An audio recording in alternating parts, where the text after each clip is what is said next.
Google, a company that we've all come to love and hate at the same time. I personally like Google a lot. They have a lot of awesome products that they make, not to mention the fact that they make it possible for me to pay my bills while making videos complaining about them. But sometimes Google does things that really just makes no sense at all, and it can be quite frustrating, whether it's abandoning truly good projects or releasing unfinished products or just making stupid changes to YouTube.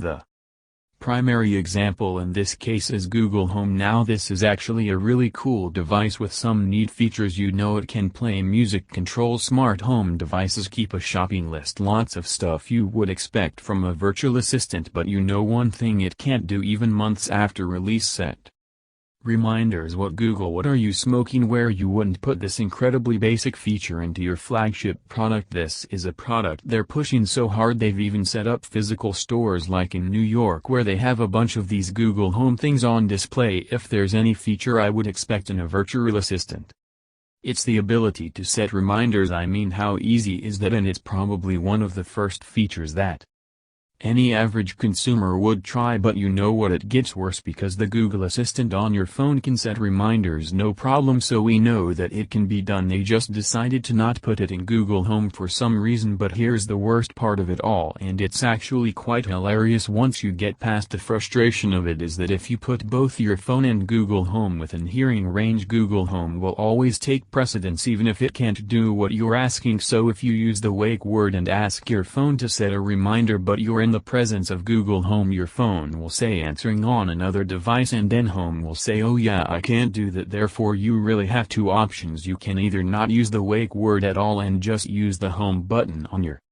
phone to bring up the assistant, or you can try and talk quietly hoping Google Home won't hear you. Even more stupid is that you can't customize the wake word in any way, which would pretty much solve this problem with the phone Google Assistant. You can begin the wake word only with saying okay, but with Google Home you can either say okay or hey, which I think is easier. But wouldn't it make more sense to have the extra wake word on your phone in case you specifically wanted it to answer the question, why does the home need to, if it's going to take over anyway? In either case there should at least be a way to choose which device can be awoken with which words, but there's not, which is so stupid. Google. Now I'll play devil's advocate for a second, because I have heard some counter-arguments to this that sort of makes sense, but not really if you think about it for 2 more seconds. It seems that what Google is thinking is that with Google Home you can't set reminders because there might be more than one person in the house. So how can it set reminders if it can't recognize who is setting the reminder? They need some sort of voice recognition or something there.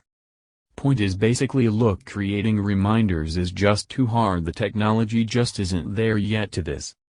I respond, you are stupid. Here's an idea that took me 2 minutes to come up with. If you need to figure out who the reminders for, just have the user say remind Joe to do this or that, or remind Bob to wash the car. Then it would just remind that person on their phone when the time comes. Plus there should be an option in the settings for I'm the only person who lives here, so it just gives you all the reminders. Why not? That truly revolutionary stuff. I know the other argument I've heard is maybe someone would set a reminder for themselves and then someone else in the house might use Google Home to cancel other people's appointments. Okay, that's a legitimate concern, except they could probably solve that problem by making it so I don't know you can't do that. Either require you to cancel reminders on your phone or just make them confirm the cancellation on the phone. I mean, Google is a $500 billion company. I'm sure they can figure this one out, though Google isn't all bad. Obviously most of their stuff is great. I mean, take the Pixel phone for example. It's actually a good phone. Of course they did leave out a bunch of major features like waterproofing, expandable storage and wireless charging, but it's actually grown on me over the past few months. I've had it and I rather like it. Now it's fast with stock Android, takes amazing pictures really, and was one of the first phones with Android 7. Then again, Google has made all these other apps that could have been amazing, but they just kind of left them unfinished for some reason. Look at Google Hello, is their new messaging app that they released a few months back, and again it has some awesome features that you can't do with regular SMS. It could basically be like the iMessage for Android, but one thing, it can't do text messages. That's right, you can't use this text messaging app as the default text messaging app. In order to actually use it,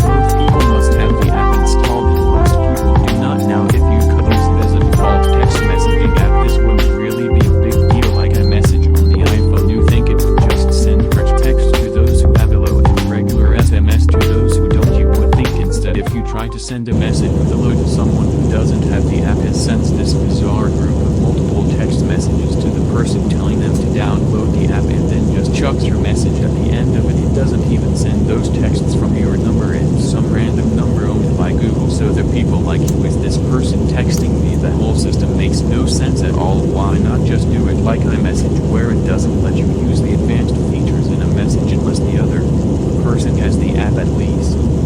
Then it's still worth downloading as a text message app. Even if barely anyone else has it, you can still use it.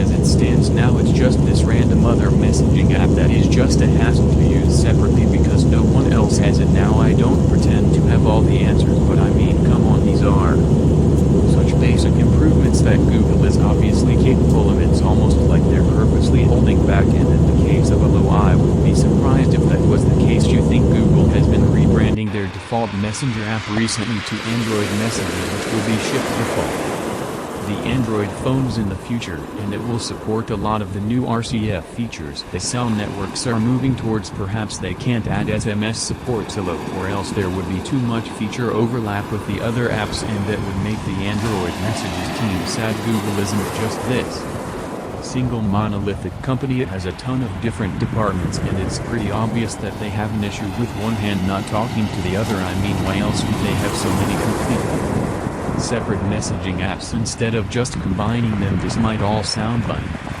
I'm just beating on Google just for the sake of branding, but really I'm just frustrated because I want all of these apps and products to succeed, and Google always manages to let these awesome products die for the stupidest reason. And I think the main reason is that Google always seems to make their new products difficult for the average person to use. They create these apps as if everyone in the world is a computer expert tech enthusiast. In reality, the average customer doesn't want to have to do anything. They don't want to have to look up all the possible different messaging apps. Even if they know others exist, a vast majority of customers are just going to use the default settings, the default apps, and that's it.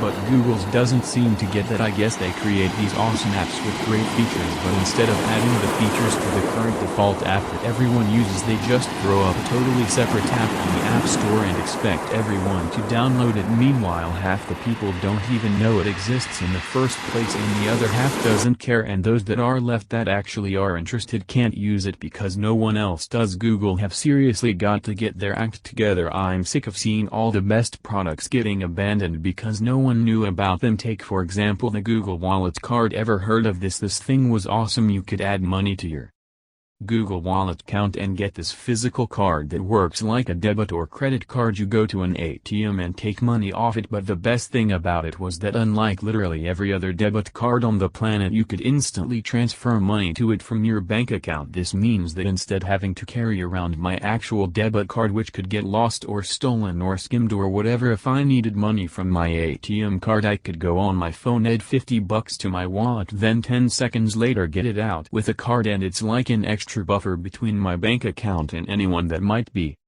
trying to steal the card. If they steal the card, they only get what's in that little wallet. But with any other debit card from a bank, transferring money takes about a business day.